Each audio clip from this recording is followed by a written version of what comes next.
Shalom, selamat pagi semuanya. Bagaimana kabarnya hari ini? Ibu harap anak-anak semua berada dalam kondisi yang sehat ya. Nah, secara pribadi, Ibu sangat mengucap syukur kepada Tuhan karena Ibu sadar betul Ibu masih ada sampai dengan saat ini, masih sehat, masih bisa sharing chapel hari ini. Itu semua karena berkat kasih Tuhan ya. Nah, untuk memulai chapel kita hari ini, 18 Januari 2021, mari Ibu ajak anak-anak semua untuk tetap fokus supaya kita bisa memulai chapel kita hari ini dengan baik ya. Mari kita mulai chapel kita terlebih dahulu dengan mengangkat satu pujian ya. Kita akan mengangkat satu pujian terlebih dahulu yang berjudul Allah Kuasa. Mari kita sama-sama menyanyikan bersama-sama.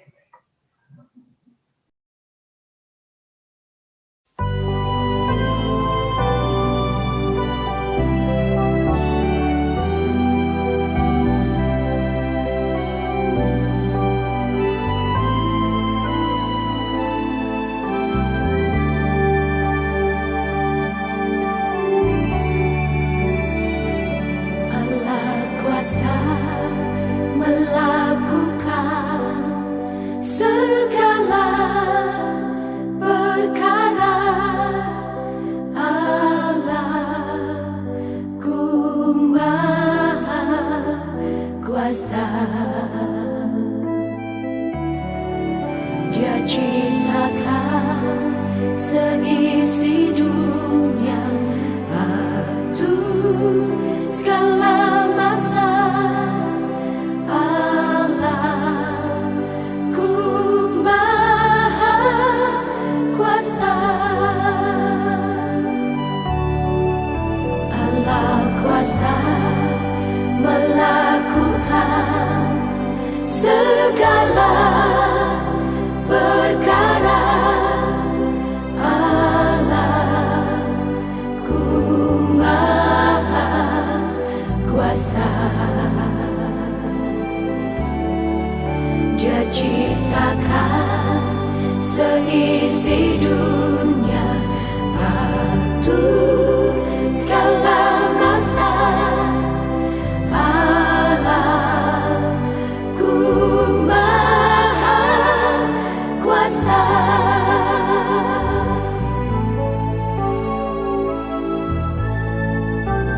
Itu nama yang indah, nama Yesus. Itu nama yang indah dari surga mulia. Bimbang ragu diusirnya, hati susah dihiburnya. Nama Yesus yang indah, yang ku cinta. Itu nama yang indah, nama Yesus. Itu nama yang indah dari surga mulia. Bimbang ragu diusirnya, hati susah dihiburnya. Nama Yesus yang indah, yang ku cinta. Nama Yesus yang indah.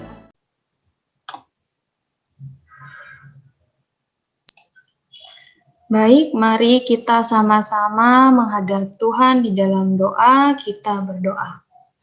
Tuhan, kami mengucap syukur atas berkat dan penyertaan-Mu saja. Kami sadar kami masih ada sampai dengan saat ini dalam keadaan yang sehat, dan kami masih diizinkan untuk bersama-sama mendengar sedikit dari firman-Mu di chapel kali ini. Bapa, kiranya Engkau saja yang memberikan kami fokus yang benar, supaya hati dan pemikiran kami tertuju pada firman-Mu saja. Di dalam nama Tuhan Yesus kami berdoa dan mengucap syukur. Amin. Baik, kita akan masuk dalam pembacaan dan perenungan firman Tuhan. Jadi bacaan kita hari ini terambil dari Yohanes 6 ayat 1 sampai 4. Di bawah perikop Yesus memberi makan 5.000 orang. Ya. Jadi Ibu kasih kamu waktu untuk ambil Alkitab kamu. Ya, meskipun Ibu menampilkan di sini, tapi Ibu harap kamu juga membuka Alkitab kamu, ya, membiasakan diri kamu untuk selalu membuka Alkitab, ya. Mari kita membacanya bersama-sama. Yohanes 6 ayat 1 sampai 4. Sesudah itu Yesus berangkat ke seberang Danau Galilea, yaitu Danau Tiberias. Orang banyak berbondong-bondong mengikuti dia, karena mereka melihat mujizat-mujizat penyembuhan yang diadakannya terhadap orang-orang yang sakit. Dan Yesus naik ke atas gunung dan duduk di situ dengan murid-muridnya. Ayat yang keempat, dan pasca hari raya orang Yahudi sudah dekat. Ya, nah jadi Ibu coba untuk memaparkan referensi lain, ya. Di sini kalau kamu mau baca lebih lanjut kisahnya, ya, kisah di mana Yesus memberi makan 5.000 orang, itu ada di sini ya. Referensi lainnya selain di Yohanes 6 ayat 1 sampai 4, kamu bisa membuka ini ya, bacaan yang Ibu tampilkan di sini. Ya. Nah, sekarang untuk memulai apa yang mau Ibu sampaikan, khususnya untuk Yohanes 6 ayat 1 sampai 4, Ibu mau mengajak anak-anak semua untuk mengerti dulu atau tahu ya sedikit gambaran dari cerita pada saat itu. Jadi bagian Ibu hanya sampai di ayat yang keempat, tetapi Ibu ingin memaparkan secara garis besar kisahnya pada saat itu seperti apa, supaya anak-anak punya gambaran ya, punya gambarannya masing-masing. Nanti untuk ayat-ayat berikutnya, kamu akan dengar secara rinci penjelasannya itu di devosi dari hari Selasa sampai hari Jumat. Jadi Ibu hanya membuka dari Yohanes 6 ayat 1 sampai 4. Nah, untuk memberi kamu gambaran ceritanya, Ibu sudah membuat semacam alur cerita dari Yohanes 6 ayat 1 sampai 4. Nah, secara garis besar ini dimulai dari cerita ya, di mana murid-murid ini baru saja kembali dari tugas mereka mengabarkan Injil, juga menyembuhkan orang sakit. Jadi pada saat itu mereka diutus untuk mengabarkan Injil dan juga menyembuhkan orang sakit. Nah, pada saat itu diceritakan mereka datang pulang kembali menghadap Yesus, lalu mereka membawa kabar tentang kematian Yohanes Pembaptis. Ya, singkat saja saya memaparkan itu.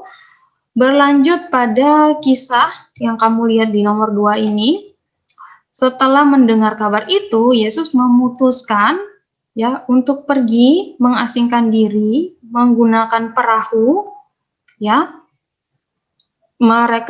Yesus mengajak murid-murid untuk mengasingkan diri menggunakan perahu. Nah, pada saat mereka naik perahu itu, banyak orang yang melihat, oh itu Yesus. Jadi mereka memilih untuk mengikuti Yesus ini mau kemana mereka ikut. Ya, jadi bedanya Yesus lewat jalur perairan, orang banyak ini mereka ikut Yesus jalan kaki ya, lewat darat. Berikutnya, ketika Yesus sudah sampai di seberang, ya, di seberang itu dikatakan di Danau Galilea ya. Itu ketika mereka sudah sampai di seberang Danau Galilea, Yesus melihat bahwa sudah ada banyak orang yang menantikan dia. Ya, kemudian cerita berlanjut pada Yesus naik ke atas bukit, lalu mulai mengajar orang-orang tersebut dan juga menyembuhkan mereka. Ya, kisah berlanjut pada ada sekitar 5.000 orang ya. Diceritakan bahwa ada sekitar 5.000 orang yang datang pada saat itu. 5.000 orang itu dihitung hanya laki-lakinya. Belum kalau ditambahkan dengan ada wanita dan anak-anak yang juga hadir pada saat itu ya. Otomatis kita bisa membayangkan ya, betapa banyaknya kerumunan orang pada saat itu hanya untuk melihat Yesus. Ya. Namun, ketika orang banyak itu berkumpul, itu waktunya sudah hampir malam. Tetapi orang banyak yang datang menemui Yesus tidak memiliki makanan. Ya, disinilah kita akan melihat sama-sama cerita yang sudah saya paparkan ini, apa yang Yesus lakukan ketika kita menceritakan seperti ini, ya, hari sudah malam, lalu ada banyak orang yang belum makan. Pertanyaannya apa yang Yesus lakukan pada saat itu? Apakah Yesus pada saat itu gugup? Ya, kita bertanya-tanya, apakah Yesus itu gugup ya? Kalau kita manusia, pada saat itu tidak punya makan, tidak punya makanan yang sudah disediakan. Kalau kita memiliki tamu, ya, di rumah, pasti kita akan tenang ketika kita menyiapkan sesuatu ya. Tetapi pada saat itu, Yesus dan murid-muridnya ini tidak menyediakan makanan. Sama sekali tidak menyediakan makanan, lalu uang pun tidak, kalau ada pun tidak mungkin ya sanggup untuk membiayai semua makanan yang ada. Jadi pertanyaannya, apakah Yesus menjadi gugup pada saat itu? Ataukah dia menjadi sangat cemas, seperti kita manusia yang cemas, ya, kekurangan makanan, kekurangan minum, dan lain sebagainya. Ataukah Yesus waktu itu memutuskan ya untuk lari? Lari, saya harus lari deh kayaknya, daripada saya cari masalah yang mending saya lari. Ataukah justru Yesus memilih untuk mengusir orang banyak itu pada saat itu? Ya, tetapi seperti yang kita tahu dan saya pikir anak-anak sudah sering ya mendengar di sekolah minggu, Yesus tidak lari, tidak mengusir orang banyak itu, tetapi Yesus melakukan mujizat pada saat itu ya. Dikatakan bahwa ia memberi makan 5.000 orang. Ya, ini kalau kamu perhatikan di sini 5.000 orang ini seperti yang saya bilang tadi, ini hanya laki-laki, belum terhitung wanita dan perempuannya ya. Nah, ini mungkin salah satu contoh gambar yang saya dapatkan yang mungkin bisa membantu kalian mengimajinasikan kondisi saat itu ya. Nah, ini adalah rangkaian cerita dari ketika berawal dari murid-muridnya yang sudah pulang memberitakan firman Tuhan sampai pada mujizat yang Yesus sudah lakukan. Nah, tapi di sini saya hanya mendapat khusus ayat dari Yohanes 6 ini dari ayat 1 sampai dengan ayat 4 saja. Jadi kisah-kisah berikutnya sampai pada Yesus akhirnya memberi makan 5.000 orang itu nanti akan diceritakan di devosi hari berikutnya ya, di hari Selasa sampai dengan hari Jumat. Nah, kita akan mulai pada fokus kita. Di sini saya sudah membantu anak-anak ya untuk hanya mengarahkan fokus pada ayat 1 sampai 4 karena itu yang akan kita bahas saat ini. Ya. Jadi di sini ada ayat 1 menceritakan tadi ya di mana Yesus dan murid-murid bertujuan untuk berangkat ke seberang Danau Galilea yaitu Danau Tiberias. Ya, anak-anak perhatikan di sini disebutkan nama danaunya ya. Nama danaunya disebutkan. Kemudian ayat yang kedua ini menceritakan alasan kenapa orang banyak itu memutuskan untuk mengikuti Yesus. Ya, kalau kita pakai logika kita, mereka mengikuti seseorang atau kita mau memutuskan untuk mengikuti seseorang, pasti karena orang itu penting. Ya, orang-orang penting. Jadi, jawabannya adalah mereka menganggap Yesus itu orang penting yang mampu membuat mereka sembuh. Ya, jadi mereka menganggap Yesus ini semacam kita ini mungkin kalau saya lihat, kalau saya secara pribadi ya, suka artis misalnya, ya, saya suka artis, saya mau cerita sedikit, saya pernah sampai, kumpul uang untuk pengen nonton konsernya Super Junior. Tapi sayang sekali pada saat itu saya tidak diizinkan oleh orang tua saya. Nah, tapi mungkin pada konteks ini di mana Yesus ya bukan dianggap sebagai artis ya pada saat itu, tetapi kurang lebih sama di mana saya suka Super Junior karena karya-karyanya itu kurang lebih mereka pada saat itu mengikuti Yesus, pengen bertemu dengan Yesus karena mereka sudah melihat mujizat-mujizat yang Yesus buat sebelumnya, di mana dia menyembuhkan orang sakit dan lain sebagainya. Jadi mereka pada saat itu bukan untuk foto-foto seperti kita ya, kalau ketemu artis minta foto atau minta tanda tangannya. Mereka berharap agar Tuhan mau bisa memberikan mujizat kepada mereka. Ayat yang ketiga ini menceritakan bahwa Yesus dan murid-muridnya naik ke atas gunung. Ya, kalau di teks yang saya dapat itu, Yesus naik ke atas gunung supaya nanti ketika dia melakukan pengajaran, apa yang diucapkannya itu bisa terdengar kepada seluruh orang-orang yang berbondong-bondong datang di situ ya. Ayat 4 menceritakan tentang, di sini dia menekankan Paskah hari orang Yahudi sudah dekat ya. Nah, di sini nanti kita pelajari, kalau saya cari di sini itu Injil Yohanes itu dikatakan bahwa di Yohanes itu biasanya dia hanya menyebutkan waktu ketika kejadian yang terjadi itu sangat penting. Ya, jadi ini waktu dan juga tempatnya di sini disebutkan. Waktunya kapan? Jadi di sini digambarkan bahwa Paskah hari orang Yahudi sudah dekat. Ya, jadi apa kira-kira yang bisa kita pelajari dari Yohanes 6 ayat 1 sampai 4? Dengan terbatasnya ayat di sini kita bisa mempelajari hal-hal berikut. Yang pertama kita belajar bahwa kisah yang digambarkan di Yohanes ini sungguh betul-betul adalah kejadian yang nyata.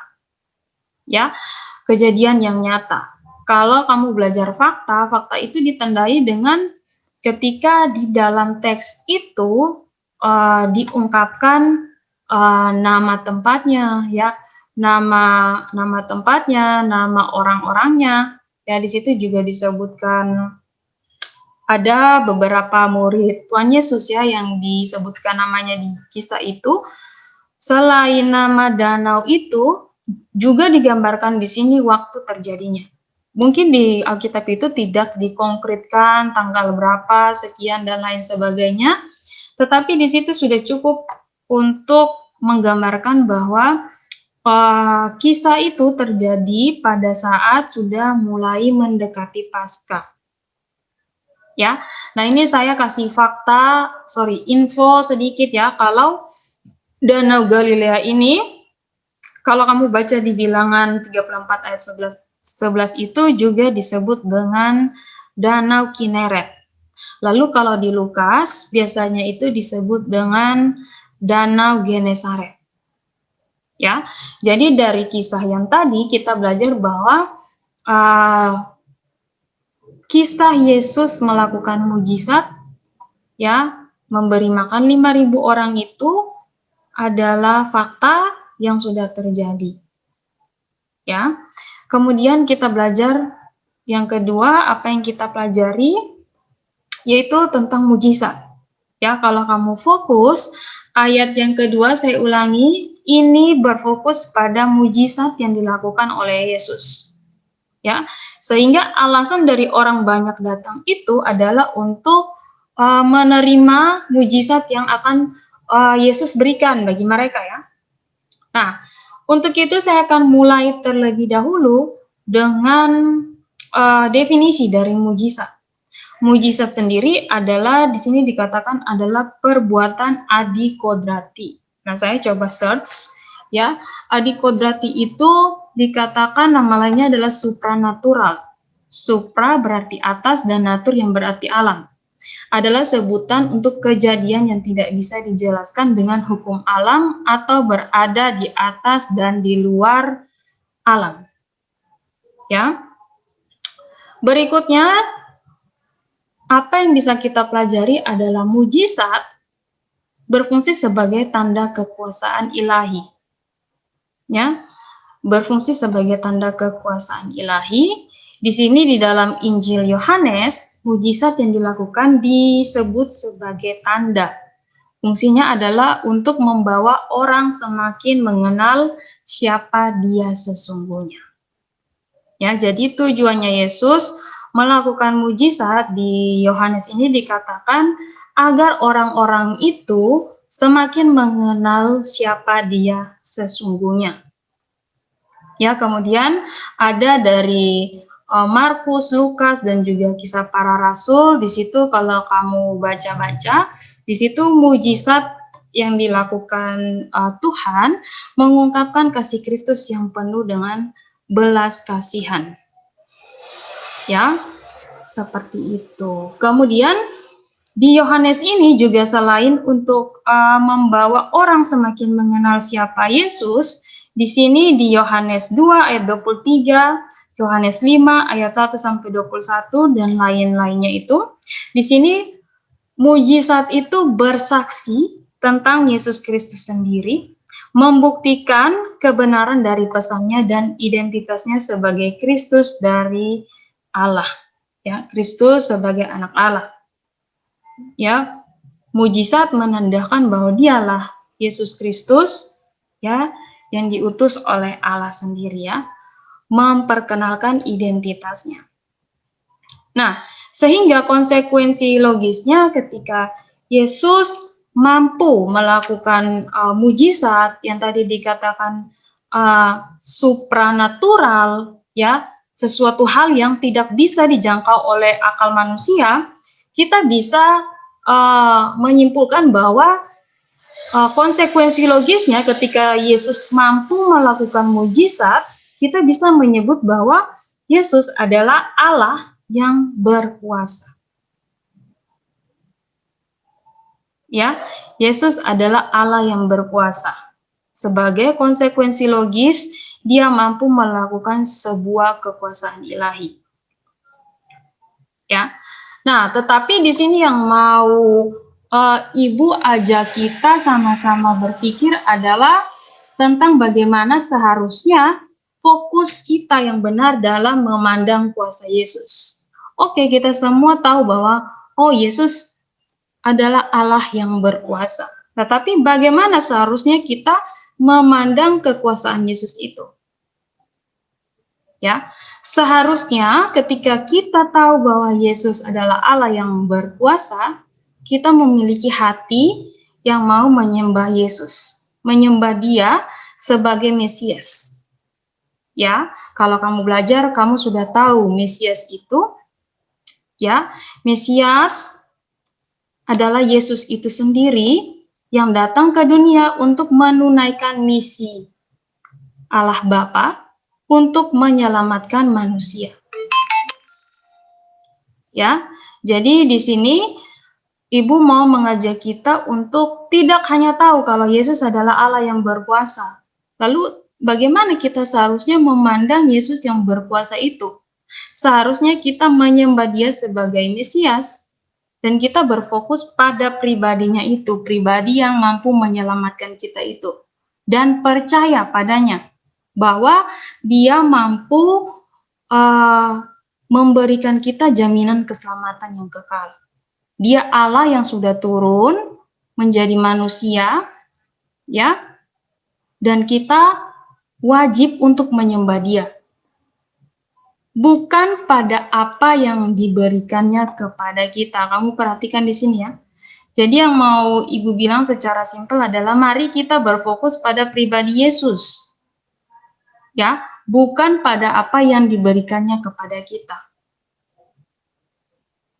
Ya, karena apa yang kita cari itu adalah jaminan keselamatan, dan jaminan keselamatan itu hanya dapat kita peroleh dari Yesus Kristus itu sendiri, ya, yang sudah rela berkorban, mati dan menebus dosa kita.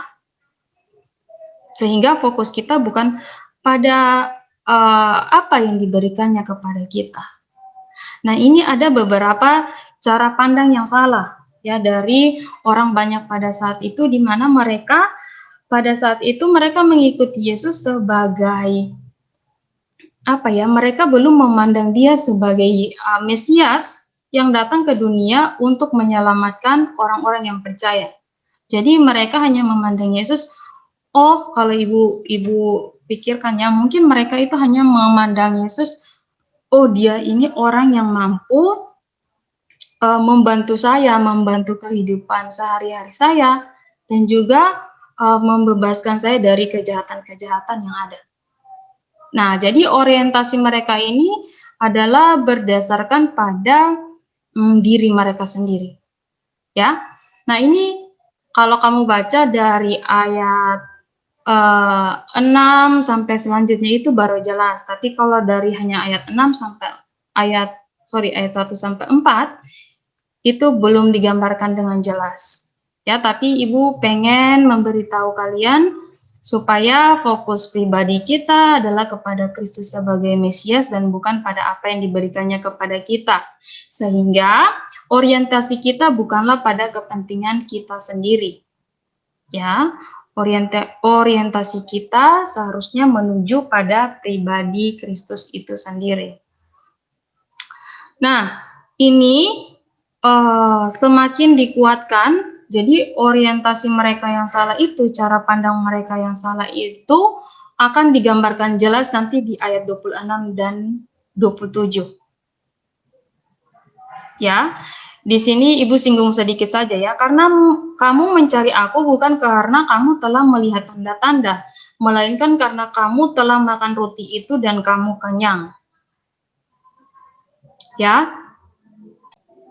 Nah, di sini kata yang Ibu bold di sini, melainkan karena kamu telah makan roti itu, ini Yesus sendiri merujuk pada perkara-perkara di dunia ini, ya. Di situ dianalogikan sebagai di sini dikatakan sebagai melainkan karena kamu telah makan roti itu. Jadi sebenarnya kalimat ini merujuk pada perkara-perkara di dalam dunia ini, ya, seperti fokus kita itu lebih mengarah pada kekayaan yang kita pengen capai, ataupun kehormatan, kesenangan dunia, dan lain sebagainya. Ya, jadi di sini Yesus bilang kamu datang itu bukan karena kamu melihat tanda-tanda, tetapi karena kamu telah makan roti itu dan kamu kenyang. Dia sudah melihat apa yang Yesus kerjakan, contohnya menyembuhkan orang sakit, tetapi ya fokus dia itu hanya ya Yesus bisa menyembuhkan orang sakit, jadi dia pengen mendapatkan istilahnya perlindungan lainnya nanti dari Yesus. Ya, jadi sehingga Yesus bilang tidak, kamu datang ke sini ini apa ya? Kamu mencari aku itu adalah perbuatan yang baik, tetapi motivasi yang lakukan orang-orang itu pada saat pergi menemui Yesus itu adalah hanya sebatas pada perkara-perkara dunia yang mereka ingin Yesus bantu. Jadi mereka mau Yesus membantu mereka di dalam setiap perkara-perkara dunia yang mereka hadapi. Ya, jadi fokus mereka itu hanya pada kesenangan dunia, di mana Yesus menyebutkan bahwa hal-hal di dunia itu, perkara-perkara di dalam dunia itu hanyalah makanan yang nantinya dapat binasa. Jadi dikatakan bahwa motivasi orang-orang pada saat itu adalah motivasi jangka pendek, bukannya rohani dan kekal. Ya, nah ini bukan berarti ibu mengajarkan bahwa berarti saya tidak boleh bekerja untuk saya nanti makan, minum, dan lain sebagainya. Bukan seperti itu maksudnya, bukan melarang kamu supaya kamu bekerja dengan baik, supaya kamu bisa makan, kamu bisa minum, dan lain sebagainya. Tetapi di sini yang dimaksud adalah supaya kita di sini belajar untuk tidak menjadikan urusan dunia menjadi perhatian penuh kita, atau kepedulian utama kita, atau kesenangan yang paling unggul ketika kamu addicted dengan game dan lain sebagainya. Lalu tanpa sadar kita melupakan Yesus sang pemberi kehidupan yang kekal itu. Ya, di sini yang mau kita belajar sama-sama bahwa fokus orang Kristen bukan pada kehidupan saat ini, tetapi pada kehidupan kekal yang sudah Tuhan Yesus janjikan kepada kita. Untuk itu, mari kita sebagai anak-anak Allah yang sudah mengetahui kebenaran itu, mari ya kita sama-sama belajar ya untuk berfokus pada pribadi Kristus, sang pemberi kehidupan kekal itu sendiri. Karena hanya Dialah yang mampu memberi kita jaminan hidup yang kekal. Ya. Nah, kemudian ini semakin kita diingatkan untuk tidak hanya terpesona kepada pemberian yang Tuhan berikan, berkat-berkat yang Tuhan berikan. Sehingga pada akhirnya kita lebih fokus pada berkat yang Dia berikan, lalu kita lupa pemberinya itu siapa, kita lupa. Pribadi Kristusnya itu kita lupakan. Kemudian mari kita juga sama-sama belajar untuk tidak menjadikan berkat menjadi hal yang paling utama. Lalu mengabaikan sang pemberi berkat itu sendiri, yaitu Kristus. Ya. Nah, ini mungkin yang bisa Ibu sampaikan untuk kita semua hari ini.